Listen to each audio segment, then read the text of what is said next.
Assalamualaikum warahmatullahi wabarakatuh.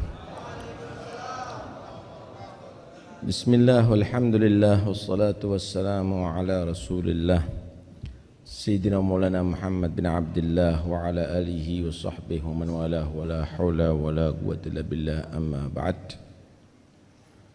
Para habaib, para ulama yang saya hormati, yang saya cintai, pengasuh pondok pesantren, guru kita bersama, ayah kita bersama, Jalhat Syukran Ma'mun,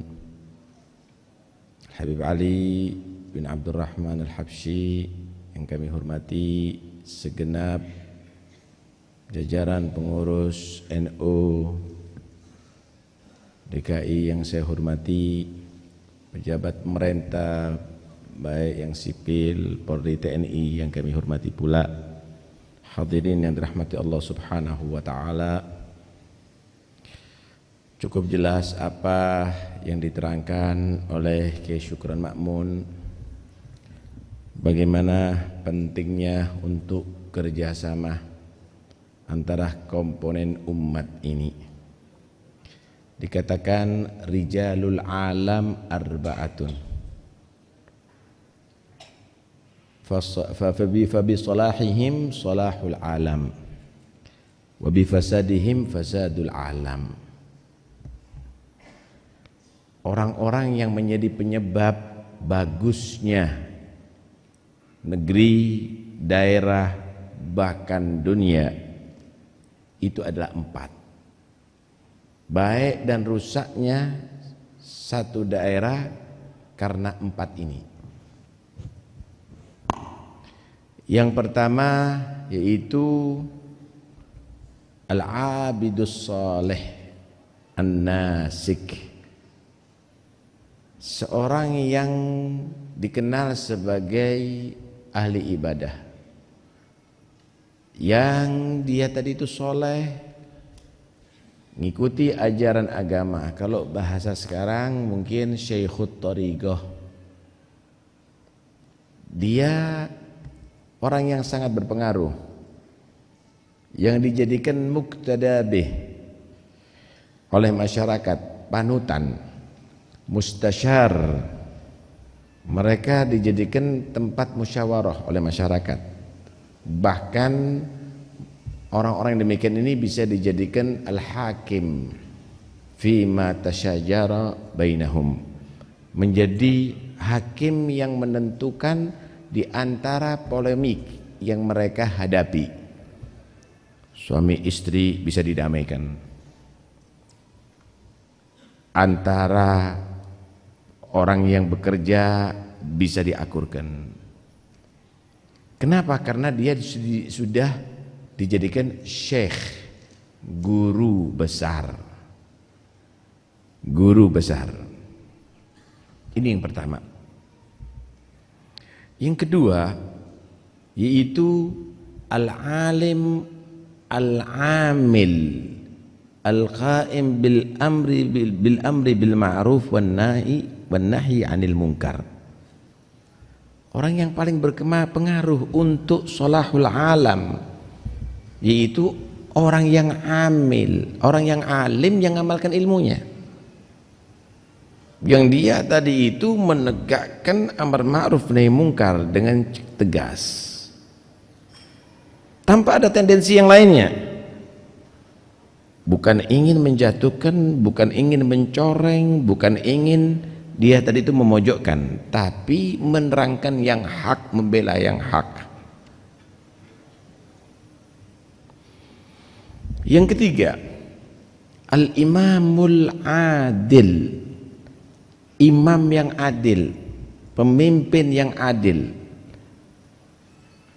yang dia tadi itu adalah perhatian dengan rakyat, berkorban untuk rakyat, bukan mengorbankan rakyat. Dalam pikirannya, dalam usahanya kemakmuran rakyat, bukan menindas rakyat. Yang keempat, al-ghaniyul karim, orang kaya yang dia tadi itu mendermakan hartanya, punya hati rahmat, tidak ambisi, tidak ingin memonopoli pekerjaan, tapi ingin meratakan ekonomi. Jika 4 ini kriteria seperti tadi, akan makmur kehidupan ini. Insya Allah nggak ada yang demo, insya Allah nggak ada yang protes, insya Allah nggak ada anarkis, insya Allah nggak ada macam-macam. Aman negeri ini semuanya. Wa fi muqabalati dzalik, lawannya sekarang Anda bisa bayangkan, yang jadi abid yang ditokohkan oleh masyarakat bukan as-soleh, bukan orang yang soleh, tapi at-toleh, orang yang nggak baik. Ditokohkan masyarakat, malah dijual masyarakatnya, ngadakan acara untuk cari keuntungan, punya pengikut untuk cari pengaruh, ditambah al-alimul mukhallid, orang alim tapi dia tadi itu bukan menerangkan yang hak, malah mengabu-ngabukan yang hak, meremang-remangkan yang hak. Kalau perlu batil ditaswir bagaimana jadi hak. Kehidupannya adalah menggunakan ilmunya sebagai alat untuk mengkais dunia. Yang alim model begitu. Wal imamul jair, yang ketiga, pemimpin pemerintahan yang dia zalim, semua dianggap milik dia, menindas orang-orang yang lemah. Ditambahi wal ghaniyul bakhilus syahih, kaya kikir yang dia cukup menyalurkan harta, maka akan hancur negeri itu, saudara. Karena itu yang paling bertanggung jawab di hadapan Allah terhadap bagusnya alam dan rusaknya alam ini adalah 4 golongan tadi itu. Ikhwani yang dirahmati oleh Allah Subhanahu wa ta'ala, karena itu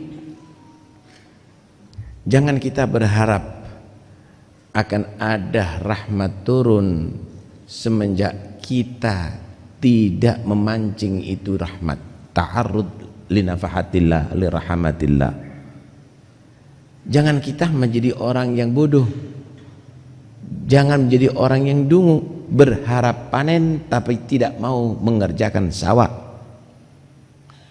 berharap alim tapi tidak mau belajar dengan giat, berharap sehat tapi tapi dia tidak berobat, berharap alam ini makmur tapi tidak takwa kepada Allah. Jangan berharap,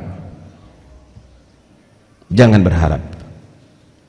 Karena itu Allah Subhanahu wa ta'ala mengaitkan, walau anna ahlal qura amanu wattaqau la fatahna alaihim barakatim minas samai wal ard. Kalau seandainya penduduk satu daerah itu imannya bagus, takwanya bagus, maka yang turun langit berkah, yang keluar dari bumi berkah. Ini yang turun dari langit banjir, yang keluar dari bumi lumpur, kadang-kadang lahar. Kenapa? Itu peringatan daripada Allah, iman kamu dan takwa kamu ya ikhwani.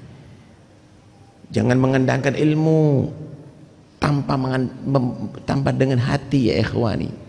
Enggak bisa. Ilmu ini kalau enggak dibarengi hati bisa jadi jahat. Percaya ente. Kenapa? Karena ilmu itu sebenarnya untuk mengatur zahir. Batin kita, hati kita itu akan bisa jadi baik karena akan mendapatkan nur dari Allah. Ilmu tanpa nur jadi dulmah. Wa adallahu Allah ala ilm. Ada hamba yang disesatkan oleh Allah justru dia karena ilmunya. Saya mau tanya, kalau orang yang bodoh yang dicuri itu sendal, benar apa enggak? Tapi kalau orang yang pandai yang dicuri apa?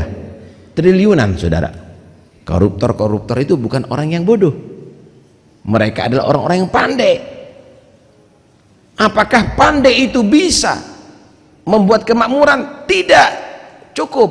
Pandai punya hati yang wa ta'ala. Disinilah peran ulama mengajarkan bagaimana tazkiyatun nafas, bagaimana cara mempunyai hati yang baik. Jangan kita menjadi orang ya'lamuna zahiran minal hayatid dunya wa hum 'anil akhirati hum. Jangan benci kecuali karena Allah. Mau Anda menjadi pejabat, Nabi adalah contoh. Bagaimana Nabi mengadakan akhlaknya seorang pemimpin sallallahu alaihi wa alihi wasallam. Lihat Habib sallallahu alaihi wasallam, pemimpin yang sangat luar biasa. Beliau menyatakan apa pemimpin? Sayyidul Qom khadimuhum. Pemimpin bukan untuk dilayani, pemimpin adalah pelayan daripada orang yang ia pimpin. Itu pemimpin. Jangan Anda menjadi khadimul sayyidul Qom mustakhdimhum. Pemimpin itu yang memerintahkan rakyat untuk melayani, tapi pemimpin itu melayani rakyat. Masya Allah, luar biasa itu Nabi Sallallahu Alaihi Wasallam. Ada satu cerita bagaimana sahabat Sayyidina Abu Hurairah radhiyallahu an. Jadi Nabi itu punya sahabat yang disebut Ashabus Suffah. Tidurnya ada di terasan masjid gitu, ada tempat khusus. Nggak punya pekerjaan, miskin, kemudian tidak ada keluarga, yang diandalkan makan siang, sarapan, makan malam, mungkin itu makanan dari Rasulullah. Sedangkan Nabi belum tentu ada makanannya.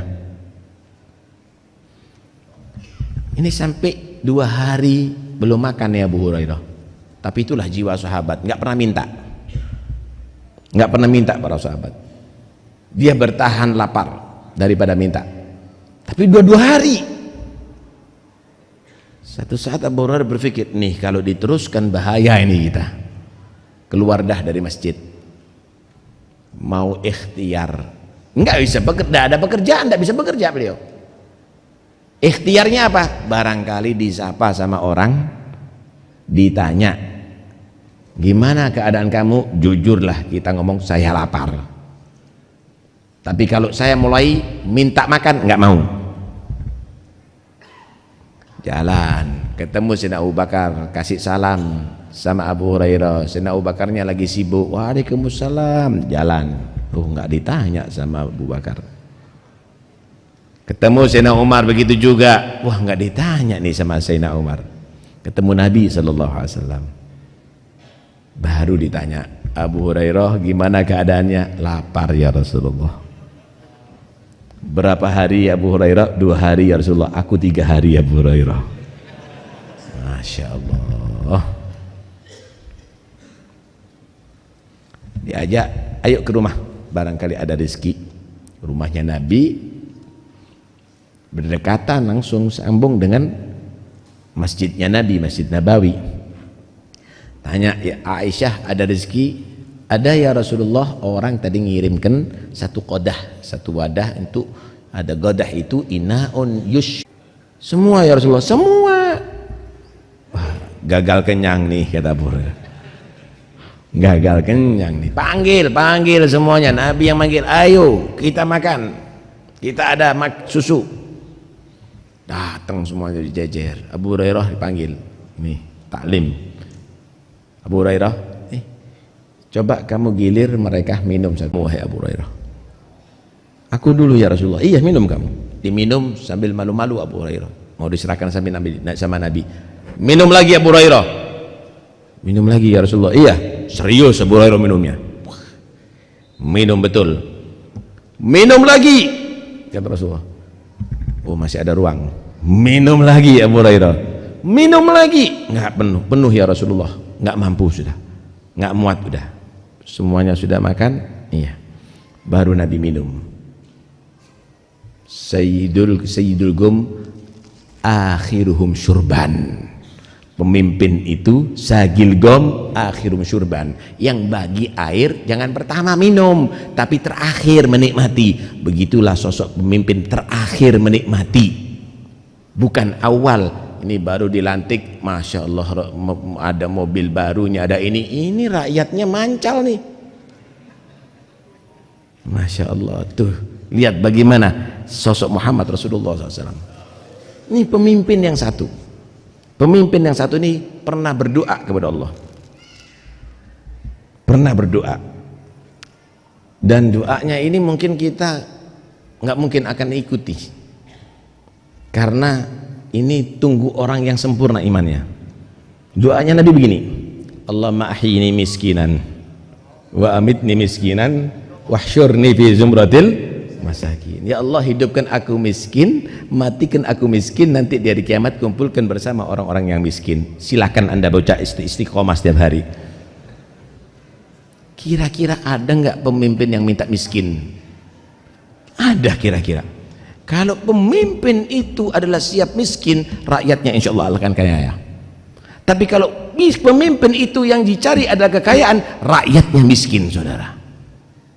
Inilah contoh bagaimana sosok Muhammad Rasulullah Sallallahu Alaihi Wasallam. Karena itu kita syukur Indonesia ini luar biasa kok. Indonesia ini mayoritas umat Islam insya Allah terbesar seluruh dunia. Yang ada di DPR banyak umat Islam, yang ada di pemerintahan banyak umat Islam, yang ada di kepolisian, TNI banyak umat Islam. Saya yakin pemimpin mereka adalah Muhammad Rasulullah.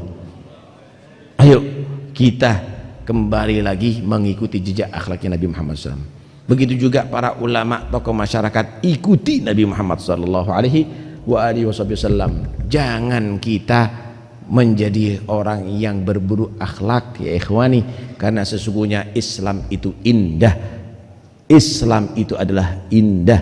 Islam itu mengajak kita bersatu.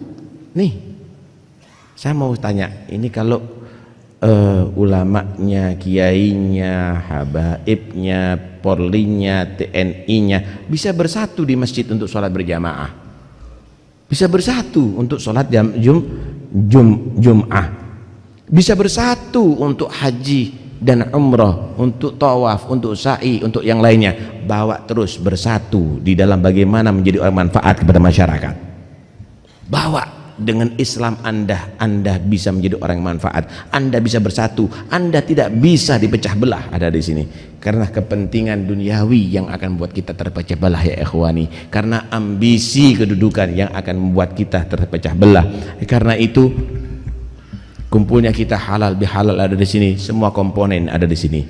Ada ulama, ada orang awam, ada pejabat, gubernur tadi, ada kepolisian, ada TNI, ada wakil rakyat dari berbagai macam partai ada di sini. Semuanya bisa bersatu.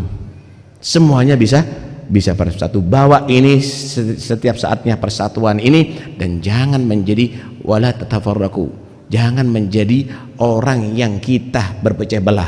Nggak nikmat saudara berpecah belah, nggak nikmat.